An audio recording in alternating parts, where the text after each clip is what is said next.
কিছু গুরুত্বপূর্ণ বিষয় যেটা চলে আসে যে কোন সরকার কতটা কঠোর এই বিষয়ে যখন এই ঘটনাটা হয় তখন কোন সরকার কতটা কঠোর কিছু উদাহরণ তখন দেখাতে হয়। সেই উদাহরণ যদি দেখাতে হয় তাহলে পশ্চিমবঙ্গ পুলিশ, পশ্চিমবঙ্গ সরকার, কলকাতা পুলিশ, চারটি ঘটনাই বলি। 2024-এ ঘটেছিল, সেটা কুলতলিতে হয়েছিল, যেটা গুরাপে হয়েছিল, যেটা আমাদের বটতলা থানা, কলকাতা বটতলা থানা অন্তর্গত হয়েছে সেই জুরিসডিকশনে, এবং মুর্শিদাবাদে।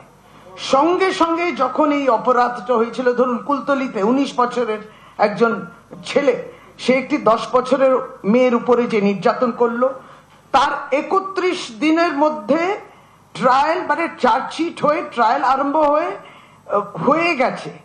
এইটা হচ্ছে সরকার কতটা কঠোর তার একটা প্রমাণ।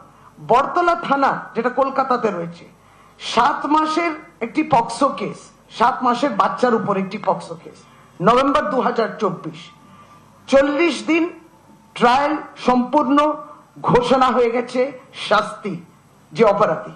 মুর্শিদাবাদে ঠিক এরকম একজন মাইনর উপরে যখন রেপ হয় অক্টোবর 2024-এ, সঙ্গে সঙ্গে 61 দিনের মধ্যে সে ডিস্ট্রিক্ট কোর্ট শাস্তি দিয়ে দেয়, চরম শাস্তি, যেটার জন্য আমরা অপরাজিতা বিল যখন করি তার মধ্যে বিলটা তো আইন করতে দিল না, কিন্তু বিলে যা প্রভিশনস আছে এই রাজ্য সরকার কিন্তু সেই কাজটা আরম্ভ করে দিয়েছে।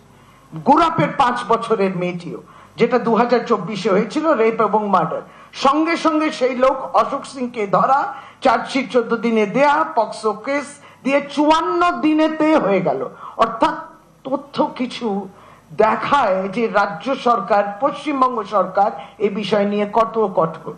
কিন্তু দুর্ভাগ্যক্রমে যখন কেন্দ্রীয় সরকারে আপনি ক্যাবিনেটের দিকে তাকান, তাহলে 71 জন মন্ত্রী, মানে 39%-এর বিরুদ্ধে সিরিয়াস ক্রিমিনাল কেস রয়েছে। তার মধ্যে 19 জনের মধ্যে কেস রয়েছে মহিলাদের বিরুদ্ধে শ্লীলতাহানি, মহিলাদের উপরে শ্লীলতাহানি তারা করেছে।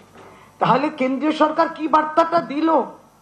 আমরা আবারও বলি, এই নির্যাতন আর শ্লীলতাহানি এবং এই ধরনের অপরাধ কে কোনো সময় আমরা কোনো রাজনীতি আনতে পারি না, রাজনীতি আনার জায়গা না। আমি একজন মহিলা হিসেবে প্রশ্ন করছি যে আপনি কি